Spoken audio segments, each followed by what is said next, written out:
Peter Gall is now being charged with manslaughter in the shooting death of Kenneth Davis. Reporting in Bowling Green, Anna Medina, 13 News. Now, for SEQUOIA Martin, a crossing guard near Parker Bennett Curry Elementary, this school year marks the beginning of a new tradition she hopes will catch on in memory of her late mother. One thing is for sure, whether CJ plays football or runs track, he is determined to fulfill his dreams and be successful. In addition to supervising, the buddies also help ensure that each player gets their goal. With 40-to-1 odds to mispronounce at least 5 names, I'm Anna Medina, and this is the Extra Point. Bowling Green police are investigating a fatal shooting that happened overnight on Kenton Street. Good evening, everyone, and thank you for joining us. I'm DARBY BEANE. As our Anna Medina reports, officers say 21-year-old Peter Gall called police just after midnight saying he had shot his friend, 21-year-old Kenneth Davis. University officials confirm both men were WKU students. An overnight shooting in Bowling Green turns into tragedy, leaving one man dead and another behind bars. Officials identified the victim as 21-year-old Kenneth Davis and the shooter as Peter Gall. Mr. Gall called 911, and when the dispatchers answered the phone, he told the dispatchers that he had shot someone. Gall's attorney, Alan Simpson, telling 13 News what led to the shooting. Mr. Gall, Mr. Davis, and several other young men were horsing around. A gun was brought out and accidentally discharged, causing the death of Mr. Davis. They were roommates and very good friends, if not best friends. According to Simpson, this was an accident. This was not an intentional shooting. Both Kenneth Davis and Peter Gall were confirmed to be attending Western Kentucky University. Behind me is the home where the shooting took place. Officials tell me Peter Gall resided at this location. According to police, Davis was taken to the medical center where he later died. Peter Gall is now being charged with manslaughter in the shooting death of Kenneth Davis. Reporting in Bowling Green, Anna Medina, 13 News. Many students in Warren County and Bowling Green, today marks the beginning of a new school year. But for one crossing guard, this August was a little more special. Reporter Anna Medina went to the crosswalk of Jenkins Drive and Scott Way to find out why. Now, I don't know about Eugene, but I used to love going back to school and getting to use all my new school supplies. Now, for SEQUOIA Martin, a crossing guard near Parker Bennett Curry Elementary, this school year marks the beginning of a new tradition she hopes will catch on in memory of her late mother. A crossing guard hoping to start a new tradition in honor of her late mother. Berenda's Crossing was started after Mom passed away in February from heart conditions. SEQUOIA Martin, along with her sister and other members, started Berenda's Crossing as a tribute to her mother, who was a crossing guard for over 3 decades. She was a crossing guard here at Jenkins and Scott for 37 years. Mom would always make sure the kids had the simplest of things, whether it been an umbrella to get them from the crosswalk all the way up to the school to keep them covered, or it'd be something as simple as gloves and toboggans to make sure that they were warm in the winter. After the passing of her mother, SEQUOIA decided to take it upon herself and continue her mother's legacy.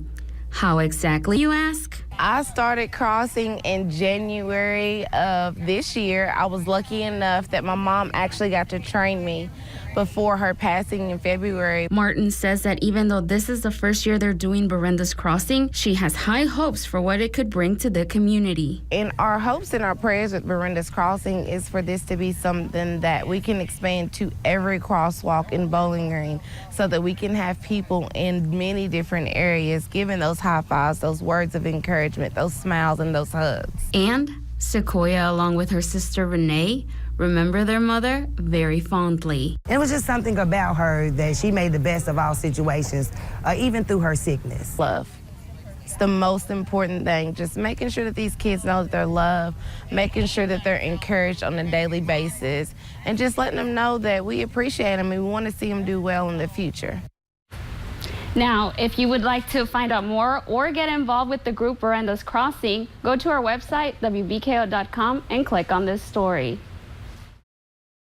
I want to be on the football field. Meet Cyrus Johnson, also known as CJ, former football player, current track star. But it was fun. I missed it. I missed it a lot. But, you know, growing up as a football player and then becoming a track athlete, you know, it's a big difference. CJ grew up playing football and had his mind set on playing college football. But when he decided to attend WKU, it was a different ball game. Then transitioning to track, it wasn't that big of a, you know, change because I was doing both at the same time in high school. CJ isn't the only one in the family who plays football. His cousin is Arizona Cardinals cornerback Patrick Peterson. I came into a decision that I had to make about football and track. And I remember Patrick and Walt, they basically said the same thing. It's not always, you know, we're not always gonna, you know, gonna be football. For Coach Eric Jenkins, CJ's track coach, he admires Cyrus's physical abilities and his leadership skills. CJ is a guy that competes in multiple events. He's a long jumper, triple jumper, high jumper, and he can hurdle, which is a very unique mix for a track and field athlete. So it takes a lot of patience and a lot of technical development. You may be wondering what motivates CJ. Well, the answer is simple. I have a family that adopted me, and they want to see me, you know, do good. And I want to show them that I can do good. And it's like my thanks to them for, you know, taking me in. So I try to do the best, and I try to get more out of this because it makes them happy. When asked about the future, CJ says he likes to go where the race of life takes him. So that's why I take one step at a time to allow that excitement to happen. Because you never know what that will take you. So academically or athletically, I'm pretty much set. One thing is for sure, whether CJ plays football or runs track, he is determined to fulfill his dreams and be successful. Reporting for The Extra Point, I'm Anna Medina. Miss Miranda Kramer continues to break records. Conference USA named her Pitcher of the Week for the 8th time. That's right, for 8 straight weeks. And they're off! Wait, who's off? Where? We just got here. No, David, I'm practicing for Derby weekend. Oh, right, I knew that. You'd think that Cardinals and Owls wouldn't be too different, and since the Tops took down the Cards last week, you'd think the odds would be in their favor when Rice came to town, and you'd be wrong. And the Owls kept their momentum going against the Tops on Sunday. Here we have second inning without the luxury of hitting home runs. The Owls played some small balls like that RBI you just saw and managed to take the lead. But the Tops battled back big time with hits like this one from Ryan Church, and it is a go. Philip Diedrich takes it home and ties it up. But you know what? The Owls wanted this one. A tough misplay by Leif Clarkson allows a Rice player to take it all the way home.